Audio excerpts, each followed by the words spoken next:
तो finally soul land 2 series एक बार फिर से पीक आर्क में जाने वाली है, क्योंकि अब वह समय आ गया है जब कोई अपने प्यार के लिए फिर से मरने वाला है। जी हाँ दोस्तों, वो समय आ गया जब दो सोल एक होंगी और किसी एक का मरना तो तय होगा। वेल, मैं इतना ही कह सकता हूँ कि आगे आने वाले एपिसोड्स बहुत ही कातिलाना होने वाले हैं। और बात करें लास्ट पार्ट की, तो यो प्रिजनर्स को लीड करते हुए सिटी के बाहर आ चुका होता है, जहाँ पर उनके सामने जो भी सोल्जर्स या फिर इविल सोल मास्टर्स आ रहे होते हैं उन सभी को ही उन्होंने ठिकाने लगा दिया होता है। जिसके बाद युवाओं इन सभी को अलविदा कहकर पिंकी की मदद नाशिश को ढूंढने के लिए चला जाता है। और भाई लोग, मैं आपको बता दूं कि यही युवाओं की सबसे बड़ी गलती होने वाली है और इसी की वजह से यह फ्यूचर में मरने वाला है। तो आगे के एपिसोड्स काफी ज्यादा इंटरेस्टिंग होंगे, तो इसलिए चैनल को सब्सक्राइब करके जरूर रखना। तो चलिए अब हम बढ़ते हैं इस वीडियो की तरफ। इस पार्ट की स्टार्टिंग वहीं से होती है जहां हम देखते हैं कि माँ जियाओ जो होती है वह प्रिजनर्स के भाग जाने की वजह से इन लोगों पर काफी ज्यादा गुस्सा करते हुए कहती है, कमीने कही कि क्या तुम लोग होस्टेजेस का ध्यान नहीं रख सकते थे, और अगर तुम लोगों ने उन्हें जाते हुए देखा था तो तुम लोगों ने क्यों उसे रोकने की कोशिश नहीं की और क्यों उनका पीछा नहीं किया। और माँ जियाओ की इस बात को सुनकर एक सेंट घबराते हुए कहता है, लीडर ऐसी बात नहीं है कि हम उनका पीछा नहीं करना चाहते थे और उन्हें रोकना नहीं चाहते, लेकिन जैसा कि आप जानती है कि होस्टेजेस 500 से भी ज्यादा थे, तो अगर हम उनका पीछा करते या फिर उन्हें रोकने की कोशिश करते तो हम सभी निश्चित रूप से मारे जाते। तो माँ जियाओ गुस्सा करते हुए कहती है, आखिर उस पॉइजन का क्या हुआ जिस पर तुम लोग इतना घमंड कर रहे थे? आखिर उन लोगों ने उसे डिटॉक्स कैसे किया? चलो अब जल्दी से जाके वाटर प्रजनन के थोड़े से वाटर को लो और जाके उसे चेक करवाओ। और तुम लोग ये तो बिल्कुल भी मत सोचना कि तुम लोग इस मैटर से बच जाओगे। तो एक एल्डर आगे आते हुए कहता है, सेंट एक मिनट रुकिए, अभी के लिए जो सबसे अर्जेंट टास्क है वो यह है कि उन होस्टेजेस को दोबारा से पकड़ा जाए। तो माँ जियाओ कहती है, उनकी जो सोल पावर है वह कई दिनों तक कमजोर रही है, तो वह लोग ज्यादा दूर तक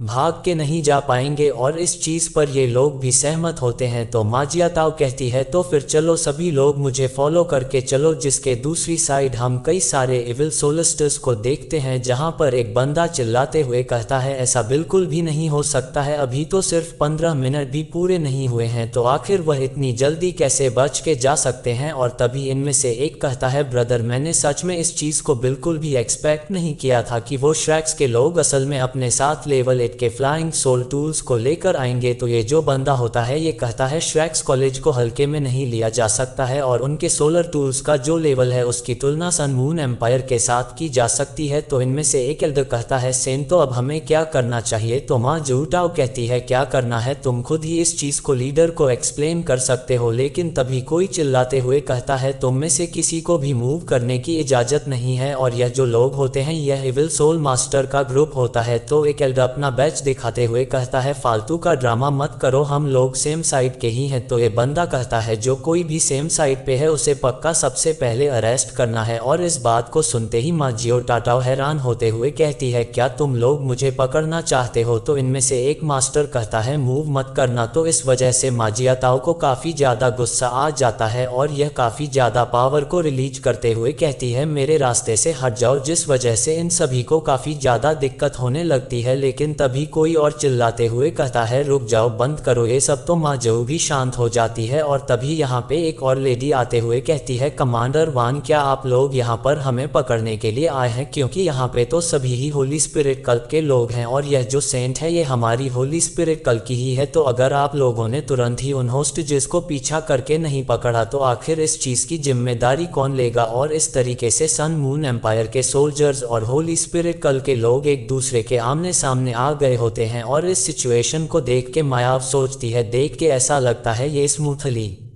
नहीं होगा, क्योंकि सबसे पहले तो मैं युवाओं के लिए समय निकालना चाहती थी। और तभी इनमें से एक इविल सोल मास्टर कहता है, उनका पीछा करो, क्योंकि सन मून एम्पायर के अंदर हमारे पास सबसे फास्टेस्ट फ्लाइंग सोल टूल है। तो ऐसा तो हो ही नहीं सकता कि वो लोग ज्यादा दूर जा सके, और यहाँ पे बस 100 लोगों को छोड़ो जो कि सिटी को गार्ड करेंगे, जबकि बाकी के मेरे साथ आओ। और तभी इनमें से एक एल्डर कहता है, क्या तुम व्यू हो? तो ये जो व्हाइट हेयर गर्ल होती है ये कहती है, आखिर तुम लोग सिटी को कैसे प्रोटेक्ट करते हो, और क्या तुम नहीं जानते हो कि मेरी सिस्टर मर चुकी है, और अगर हमारे बीच में बॉन्ड नहीं होता तो मैं अब भी डार्कनेस में अकेली होती। तो इस चीज को सुन के यह हेल्ड कहता है, तो क्या तुम वयू हो, और अगर तुम वयू हो तो इसका मतलब यह है कि वयन मर चुकी है, लेकिन आखिर ऐसा कैसे हो सकता है। तो ये जो लड़की होती है अपना मुंह फेरते हुए कहती है, तो ऐसा दिखता है कि वह तुम नहीं हो और तुम चौंकने का भी कोई दिखावा नहीं कर रहे हो, तो इसका मतलब यह है कि जिस पर्सन ने मेरी सिस्टर को मारा है वह सनराइज सिटी के अंदर ही है, इसलिए सभी लोग ही मेरे साथ आओ। और फिर हमें एक जगह का सीन दिखाया जाता है जहां पे युवो पिंकी के पास आ गया होता है, और पिंकी कहती है, आखिरकार तुम यहाँ पे आ ही गए, मैं बस तुम्हारे बारे में चिंता करके मरी ही जा रही थी। तो युहा पूछता है, अंदर किसी भी तरीके की मूवमेंट हुई क्या। तो पिंकी कहती है, क्योंकि अंदर कोई भी मूवमेंट नहीं हुई है तो इसी वजह से मुझे भी काफी ज्यादा बेचैनी हो रही थी। और तुम्हारी तरफ कैसा रहा, क्या सभी लोगों को बचा लिया गया है। तो युहा कहता है, यहाँ उन सभी को ही बचा लिया गया है, लेकिन हम कितनी ही ज्यादा कोशिश क्यों ना कर ले, लेकिन तब भी कुछ भी कहना मुश्किल होगा, और मैं बस उम्मीद करता हूँ कि ज्यादा से ज्यादा लोग बाहर निकल सके। यो कहता है, तो फिर चलो अंदर चलते हैं। और ये दोनों अंदर आते ही दोनों गार्ड्स को पलक झपकते ही मार गिराते हैं। और पिंकी पूछती है, युवो मेरी मदर कहाँ है, क्योंकि मुझे तो और कोई एंट्रेंस नहीं दिख रहा है। जिस पर युवो कोई भी जवाब नहीं देता। तो पिंकी गुस्से में कहती है, क्या तुम मुझसे झूठ कह रहे थे। तो युवो तुरंत ही घबराते हुए इसे शांत करते हुए कहता है, नहीं नहीं, मैं बिल्कुल भी झूठ नहीं बोला, तुम्हारी मदर नीचे की तरफ है,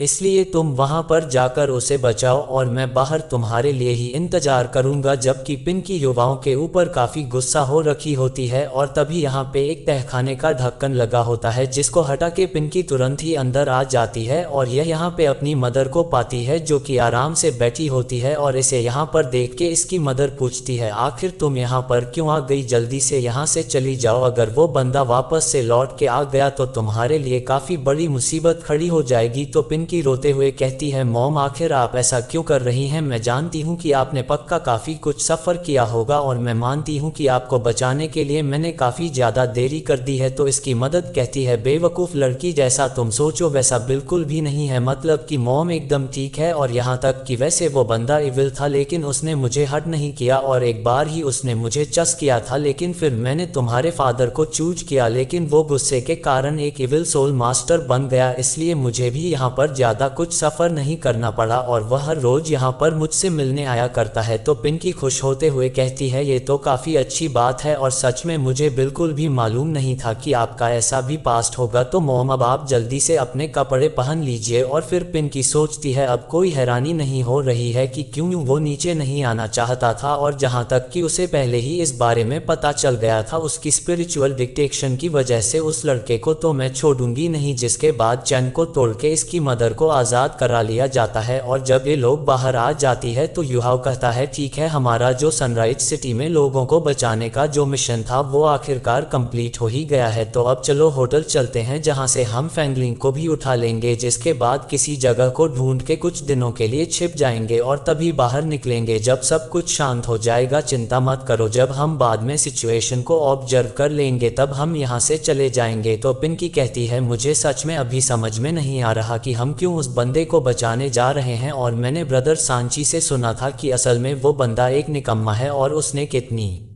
सारी गलत चीजें की है, तो वो यह चीज डिव करता है। तो योहो कहता है, इतनी भी घमंडी मत बनो, वो अभी अपनी काफी बुरी कंडीशन में है। तो पिंकी भी इसके आगे हार मानते हुए कहती है, ठीक है, जो तुम्हें करना है वो करो। लेकिन तभी अचानक से यो की जो आई ऑफ डेस्टिनी होती है वो रिएक्ट करने लगती, जिसे देख के युवो भी काफी ज्यादा हैरान होता है, और इस चीज को देख के पिंकी भी पूछती है, क्या हो गया, क्या सब कुछ ठीक है। तो यो कहता है, चलो चल के होटल में जाकर देखते हैं कि क्या फैंगलिंग अब भी वहीं पे है, और पहले मैं जाकर चेक करूंगा। और जब ये लोग यहाँ पे आ जाते हैं तो हम इनके सामने फैंगलिंग को पड़े हुए देखते हैं। तो इसे घोड़े बेच के सोता देख पिंकी कहती है, ये तो काफी बढ़िया बात है ना, क्योंकि देख के ऐसा लगता है वो इस जगह को अभी तक नहीं ढूंढ पाए हैं, तो हम तो वाकई में काफी ज्यादा लकी हैं। तो कैसा रहेगा अगर हम सबसे पहले इसे होटल के बाहर ले चले, और जब वो लोग इस जगह की छानबीन कर लेंगे उसके बाद हम वापस से यहीं पर आ जाएंगे। लेकिन तभी अचानक से युवो की जो आई ऑफ डेस्टिनी पिन्नी होती है वो काफ़ी खतरनाक तरीके से रिएक्ट करने लगती है क्योंकि इसे खतरे का महसूस होने लगता है। तो युवाओ भी चिल्लाते हुए कहता है नहीं जल्दी से यहाँ से बाहर निकलो, और तभी युवाओ पिंकी और इसकी मदर को कवर कर लेता है और तभी अचानक से यहाँ पर काफ़ी तगड़े तगड़े ब्लास्ट होने लगते हैं। तो पिंकी हैरान होते हुए पूछती है क्या आखिर यह अचानक से क्या होने लगा। तो युवाओ कहता है हमारे ऊपर घात लगा के अटैक किया गया है। तो चलिए अब हम बढ़ते हैं इस वीडियो की तरफ। तो दोस्तों इसी के साथ आज का ये पार्ट यहीं पर एंड होता है और इसका अगला पार्ट जल्द ही आएगा। तब तक के लिए bye, but take care, thanks for watching.